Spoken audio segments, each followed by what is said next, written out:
So Resto Shaman in Dragonflight feels like spec iteration and talent trees done right, done well. I would say that comes down to three main things. First, the class tree has almost no throughput options in it, which means the choices you make almost come down entirely to utility. And second, the spec tree lets you take lots of combinations of talents that weren't possible before. Things like being able to take Flash Flood and Cloudburst Totem at the same time, being able to take Torrent and Deluge at the same time, or Torrent and Unleash Life, being able to take Ancestral Vigor and Ancestral Protection Totem at the same time. There's just a lot of options that work well together, that synergize well. And the third is that the small changes that have been made, or the small additions, have fit well within the spec, and they've done, even though they were small changes, they've had a large impact on how the spec plays. As an example, the Healing Rain getting the Acid Rain effect talent means that Healing Rain is now a button that you push quite often in Mythic Plus or in dungeons. Same goes for the Tidal Waves change. So on live, Tidal Waves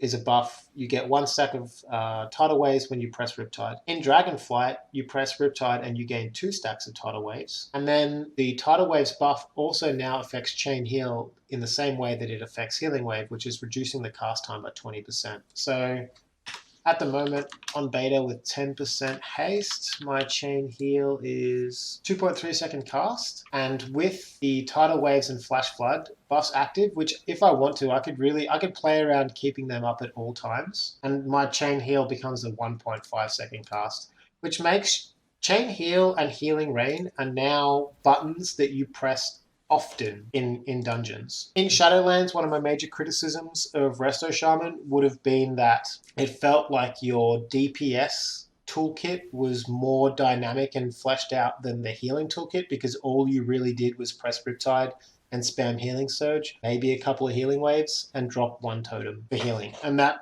I felt like that was kind of lacking, but now in Dragonflight, that you press more buttons more often, and even small changes like being able to now incorporate Unleash Life and things like Nature's Swiftness and Ancestral Guidance and Lightning Lasso and Stormkeeper and things like that means that when you go into a dungeon, your gameplay is much more dynamic. There are a lot more options, a lot more cooldowns, a lot more things for you to do. I also think like I mentioned previously with the class tree having great utility options, I actually think Resto Shamans, at least at the moment, they feel like the only healer, maybe along with Holy Priest, but for different and worse reasons that I'll get into in the next Holy Priest video, which I'm working on. But at the moment, I could see Resto Shamans having significantly different, especially class tree builds in their spec loadouts for different dungeons. And that's just because Resto Shaman utility is so good that they have options for almost everything. They can't have it all at the same time, but they can they could have different loadouts for different dungeons, and it would be meaningful, impactful choices, which I don't think other specs can really do at the moment. I think most other healing specs, you're kind of, once you pick how you want your class tree to be, it's pretty much set and forget. Whereas Resto Shaman, the utility is just, it's crazy. The double totems, I mean, things, even Gust of Wind is having that back is really nice. The double Earth Shield and double shields on yourself talent is also excellent. There'll be some dungeons where you really want Spirit Walker's Grace, and then there might be other dungeons where you don't need it at all, and instead you go into more damage or better utility. Totems coming back in a more impactful way is also really nice. The change to make Mana Spring Totem, basically a permanent totem, a 2-minute duration, feels great. Especially something like Poison Cleansing Totem, most of the time probably won't be that great or that useful, but I guarantee you, even now in Heroics, there's a couple of dungeons that have a lot of poison effects.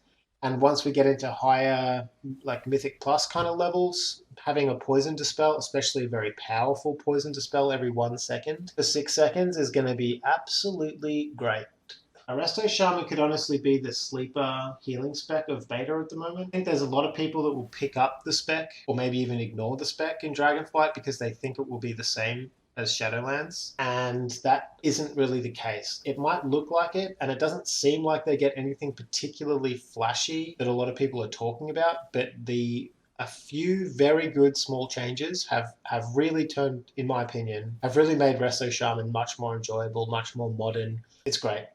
Yeah, I guess I don't really have any major criticisms for this spec at all. It's great in a lot of ways. It's really fun. Seems really powerful. The only real, perhaps jarring thing that will be happening is that a lot of shamans at the moment can eke out good overall damage in dungeons by not really spending a lot of globals on it, by just dropping Vesper totems and using that on cooldown. In Dragonflight, a lot more of your damage is going to hinge on your how often you're casting Chain Lightning. I don't necessarily see that as a bad thing. If anything, it just brings shamans a little bit further back into line with their damage profiles. So yeah, the state of Resto Shaman is pretty short and sweet because it is good. There's not that much else to say. So algorithm stuff. Thanks.